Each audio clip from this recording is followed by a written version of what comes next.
Hello, world and universe. Welcome to the Trevor Donald Experience. Manifest your truth. And if you're new to the channel, please hit that like and subscribe button. And for all my continued followers, I want to say thank you. And this is an opinion-based video channel where I try to open your eyes and ears up to some of the travails and tribulations that take place throughout our cities, our states, our country, and sometimes around the world. And for those who have not paid attention to the national news or to some of the social media posts, I have to talk about this heinous crime that took place in Charlotte, North Carolina. This story has everything to do with mental illness, race play, black versus white, male versus female, the fragility of life, the inhumane circumstances that we are living in today's time, the godless-based perspective that many people are navigating their way through life, and also that our public safety is on the brink of bankruptcy. This story is a very tragic story, so viewer discretion is advised. But I got to talk about this thing that took place in Charlotte. So let's go. Charlotte leaders criticized over killing of Ukrainian woman as Trump mega target another Democratic city. Officials in Charlotte are facing sharp criticism over the fatal stabbing of a young Ukrainian refugee on a commuter train last month. A killing that quickly drew the attention of President Donald Trump and MAGA allies who blame Democrats for what they say is out-of-control crime in blue cities. Critics say the death of Irina Zarutska, 23, could have been prevented. And they're blaming officials for failing to keep a man with a history of mental illness, arrests, and erratic behavior off the streets before he killed her. Trump wrote on his social media platform on Monday that criminals like this need to be locked up. The suspect, DeCarlos Brown Jr., 34, had served time in prison, been briefly committed for schizophrenia, and was arrested earlier this year after repeatedly calling 911 from a hospital. Zarutska had come to the United States to escape the war in Ukraine. Relatives wrote in a GoFundMe post describing her as determined to build a safer life. The August 22nd attack, captured a newly released video, is the latest flashpoint in the debate over whether cities like Charlotte are adequately addressing violent crime, mental illness, and transit safety or public safety. It added to an ongoing political debate as Trump has deployed the National Guard into Washington, D.C., and threatened to do so in other Democratic-led cities, including Chicago and Baltimore. That's even as data shows that violent crime has decreased nationwide. Decreased according to what statistic? There was no apparent interaction between the two before the stabbing. Video released Friday shows Zarutska entering the light rail train and taking a seat in front of Brown, who was seated behind her. Minutes later, without any apparent interaction, he pulls out a pocket knife, stands and slashes her in the neck, investigators said. Passengers started screaming and scattered as she collapsed. Brown was arrested at the scene and charged with first-degree murder. Court records show he had cycled through the criminal justice system for more than a decade, with 14 prior cases in Mecklenburg County, including serving 5 years for robbery with a dangerous weapon. His mother even told local television she sought an involuntary psychiatric commitment earlier this year after he became violent at home. Doctors diagnosed him with paranoid schizophrenia. In January, Brown was arrested after repeatedly calling 911 from a hospital, claiming people were trying to control him. But a judge released him without bail. Court records also show Brown faced charges ranging from making threats and shoplifting to felony larceny dating back to 2011, even felony larceny, although some of those charges appear to have been dismissed. So what is Trump and the mega, why is Trump and the mega movement targeting Democrats?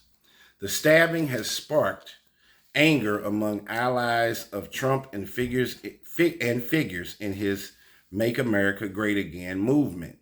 They say the attack shows how large cities and governors are failing to protect their residents and justifies the president's federal takeover of Washington, D.C., and he plans to replicate that effort in other places.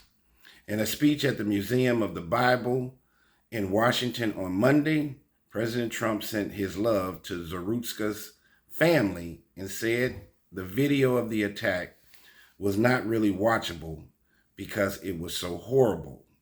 They are evil people. We have to be able to handle that. And if we don't handle that, we don't have a country, President Trump said. Elon Musk even posted about the stabbing several times on social media, as did popular conservative activist Charlie Kirk, who was just assassinated yesterday at a university in Utah. 31 years old, married with 2 kids. And White House Deputy Chief of Staff Stephen Miller.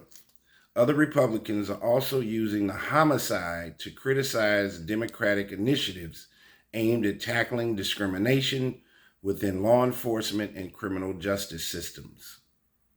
Former North Carolina Governor Roy Cooper, a Democrat who signed an executive order in 2020 to study solutions to address racial inequality. Cooper bears direct responsibility for this heinous act and must answer to the public about why he prioritizes criminals over public safety, said Michael Whatley, a former chairman of the Republican National Committee. Whatley will likely run against Cooper for the U.S. Senate seat in 2026 in what is expected to be one of the country's most competitive races. The Democratic mayor of Charlotte, V. Lyles, also drew criticism from the right for her response on this attack, with some saying she came off as too lenient on the attacker because she referenced mental health issues. Lyles, who is seeking re-election and running in the Democratic primary on Tuesday, called Zarutska's killing a senseless and tragic loss. Like so many of you, I'm heartbroken, and I've been thinking hard about what safety really looks like in our city, she posted on X after authorities released footage of the attack. Transportation Secretary Sean Duffy, speaking on Fox News, referenced Trump's comments about evil people, adding that Trump is right, but it's also evil politicians. This monster had a track record longer than a CVS receipt, including prison time for robbery with a dangerous weapon, breaking and entering, and larceny, Duffy wrote on X on Sunday.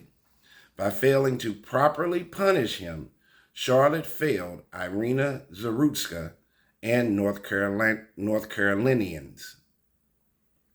Random attacks and violence in U.S. cities have taken an increasing significance nationally this year. Random attacks and violence in U.S. cities have taken on increasing significance nationally this year, colliding with the politics of crime and immigration as the Trump administration plans to ramp up a greater federal role on city streets. And this is some debates on, especially in these blue cities, where people, especially Democrats, are against Trump bringing in the National Guard to help subdue or lower the rate of violent crimes that are taking place. I think the National Guard and their presence alone just for 30 days is a good thing. There are way too many violent crimes that are being done in many of our major cities, and just their presence alone to have some kind of reprieve for a moment, while many of these cities are understaffed with their police forces. There needs to be more hiring of police in many of our major cities, including increasing their pay. They're underpaid, undervalued, and unappreciated, and we do not need to defund the police. That's even as data shows most violent crime has declined in recent years in Democrat-led cities where Trump has threatened to deploy the National Guard as well as around the country. They keep talking about this decline in violent crimes, but if you ask people on the south side and the west side of Chicago, it doesn't look like crime has declined at all. That can go either way based on who you're asking. Those same trends have largely held true in Charlotte, where the rates of homicides, robberies, aggravated assault, and burglary all have decreased between 2020 and 2024. But auto thefts rose significantly, according to Datalytics, which tracks crime using local law enforcement data for its real-time crime index. That's Datalytics.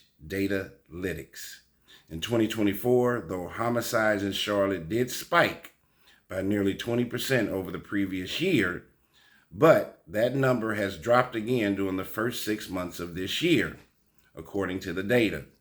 Bloomfield reported from Cockeysville, Maryland. Associated Press reporter John Sewer in Toledo, Ohio, Christopher L. Keller in Albuquerque, New Mexico, and Adriana Gomez Lycon in Fort Lauderdale, Florida, contributed. So they're basing those statistics on crime declining based on these reports from those several people. I don't think crime has decreased in any of our urban cities. This was a very egregious and heinous act that took place. It does not do us any good. Mental illness is a real issue. The opioid crisis, homelessness, inept inner city public schools, violent crimes, assaults are all going through the roof, especially if you live in these poor neighborhoods, which is affecting everyone's public safety. Crime is not based upon area code, zip code, race, gender, creed, or color. It can happen to anyone.